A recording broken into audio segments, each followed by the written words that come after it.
everyone, this is Dipali here and today we are going to discuss about electricity part 3. In our electricity part 1, we have discussed the common terms or major terms which is necessary for learning this chapter. So today we are going to discuss about resistance in series and resistance in parallel. So as I told you, what is resistance? What is resistance in your case? बेटा resistance होता क्या है? आप क्या समझते हो resistance से? Resistance क्या है? Resistance is an obstruction in the flow of current. यानी current के रास्ते में जो भी resistance आता है, that is जो भी obstruction आती है, that is your resistance. तो अब सीरीज में रेजिस्टेंस क्या होता है बेटा? बेसिकली क्या होता है ना, दो तरीके के रेजिस्टेंस होते हैं. First is resistance in series and second resistance in parallel. Series के अंदर हम रेजिस्टर्स को एक के साथ एक कनेक्ट करते हैं, ठीक है, और उसके साथ हम एक वोल्ट मीटर लगाते हैं, एक एमोमीटर, एक बैटरी एंड एक की.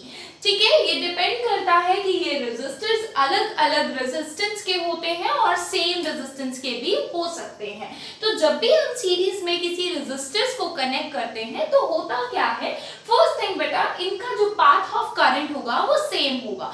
इसका मतलब लेट्स सपोज कि इस रेजिस्टेंस में 2 एम्पियर का करंट आ रहा है, तो इस R2 में यानी सेकेंड रेजिस्टेंस में रेजिस्टर में भी 2 एम्पियर का ही करंट फ्लो करेगा. ये बहुत इंपॉर्टेंट इसलिए है पॉइंट बेटा, क्योंकि न्यूमेरिकल जब आप सॉल्व करते हैं तो आपसे पर्टिकुलर पूछा जाता है कि क्या पूछा जाता है कि करंट निकालो, R2 का करंट निकालना है. ठीक है, करंट निकालना है R2 का, तो बेटा जो सबका करंट होगा वही R2 का भी करंट होगा. यानी सीरीज के अंदर हमेशा जो करंट होता है वो सबका सेम होता है. ऐसा नहीं होगा इसके पास अलग करंट आ रहा है, इसके पास अलग करंट आ रहा है. ऐसा क्यों?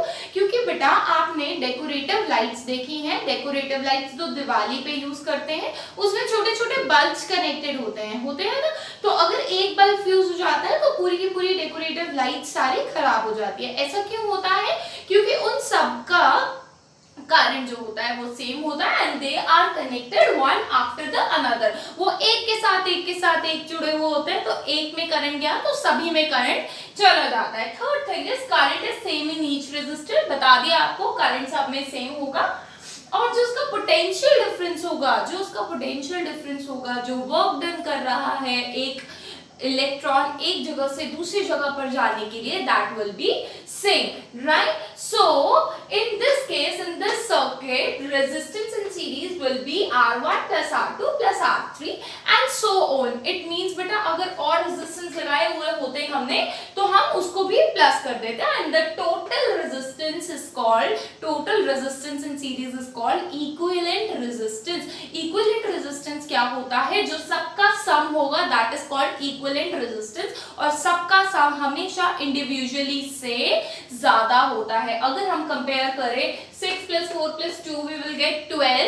ठीक है, तो वो 12 क्या हो गया? Equivalent resistance. और अगर हम एक को कंपेयर करें so 12 will be greater than your R1. तो हम ये बोल सकते हैं कि इक्विवेलेंट रेजिस्टेंस जो होता है it will be always greater than the individual resistance, right? और बेटा very very important thing is, जो कई बार क्वेश्चन में, कई बार न्यूमेरिकल में आपसे पूछता है कि आपको इस तरीके से सॉल्यूशन निकालना है कि सबसे ज्यादा रेजिस्टेंस आए. तो क्या करते हो आप? एक बार सीरीज में करोगे, एक बार पैरेलल में कनेक्ट करते हो, और कई केसेस में आप क्या करते हो, 2 रेजिस्टर्स को पैरेलल में कर देते हो और एक को सीरीज में लगा देते हो, है ना. तो कई केसेस में क्वेश्चंस में पूछा जाता है कि कौन सा ऐसा सर्किट बनेगा जिसमें रेजिस्टेंस सबसे ज्यादा आएगा. तो सबसे ज्यादा रेजिस्टेंस हमेशा सीरीज में आता है, ठीक है, और सबसे लो किसमें आता है? पैरेलल में. अब बात करते हैं बेटा पैरेलल की. तो यहाँ पैरेलल के लिए मैंने बनाया हुआ है, इसके अंदर इंपॉर्टेंट थिंग ये है कि करंट जो होगा वो सब में इक्वल नहीं होगा. इट मींस अगर ये R1 है, इसके लिए अलग करंट होगा, R2 के लिए अलग, R3 के लिए अलग, बट पोटेंशियल डिफरेंस जो होगा वो सेम होगा. ठीक है, तभी मैंने यहाँ लिखा है more than one path of the current. Current का एक पाथवे नहीं होगा, मल्टीपल पाथवे होंगे. अब कैसे बात कर सकते हैं बेटा? घर के अंदर जो ये सीरीज की बात करें, घर के अंदर जो सीरीज के आपके रेजिस्टेंस होते हैं वो नहीं लगते हैं। क्यों नहीं लगते हैं बेटा? अगर आप घर के अंदर सीरीज के रेजिस्टेंस लगा देंगे तो अगर आप एक स्विच ऑफ करेंगे तो सारे स्विच ऑफ हो जाएंगे, सारे अप्लायंसेस ऑफ हो जाएंगे। इसीलिए हम क्या करते हैं, पैरेलल वाले रेजिस्टेंस लगाते हैं, यानी पैरेलल में रेजिस्टेंस होता है ताकि अगर आप एक बल्ब ऑफ करें तो घर के पूरे बल्ब ऑफ ना हो जाए। तभी यहाँ क्या लिखा है, resistance connected to one point and end with another. ठीक है, ऐसा नहीं है एक का पॉइंट जहां पर खत्म हो रहा है या एक का पॉइंट जहां से शुरू हो रहा है वो किसी और रेजिस्टर्स के साथ कनेक्टेड हो, नहीं, सबके अपने अपने स्टार्टिंग पॉइंट है, सबके अपने अपने एंडिंग पॉइंट है। देखो यहाँ का starting point this and ending point this, but इस केस में सीरीज में सबके पॉइंट्स, सबके जॉइंट्स क्या हैं, आपस में जुड़े हुए हैं, इसीलिए यहाँ पर इस केस में करंट सेम होता है, इसमें करंट डिफरेंट होता है। ठीक है, so current is not same in each resistors.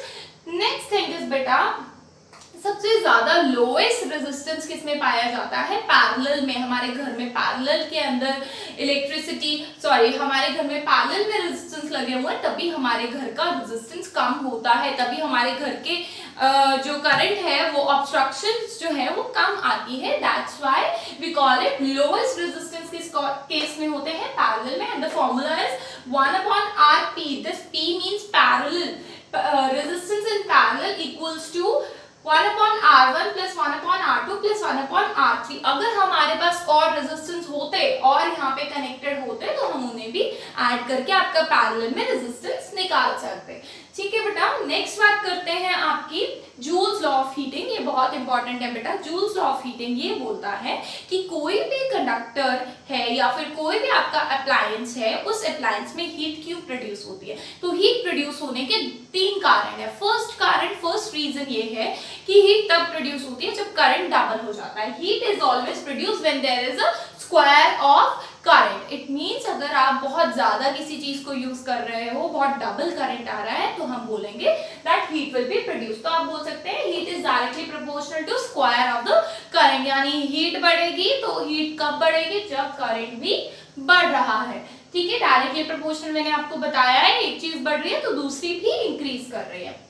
Next is heat कब बढ़ सकती है बेटा, जब रेजिस्टेंस बढ़ रहा है। ऑब्वियस सी बात है, बहुत टाइम से यूज कर रहे हैं, करंट ज्यादा हो गया है, ठीक है, तो रेजिस्टेंस भी तो बढ़ेगा ना, यानी ऑब्स्ट्रक्शन इन करंट भी तो आएंगी ना। तो इट मींस हीट किस पे डिपेंड करता है, रेजिस्टेंस पे, यानी हीट बढ़ रही है तो ऑब्वियस सी बात है रेजिस्टेंस भी बढ़ेगा।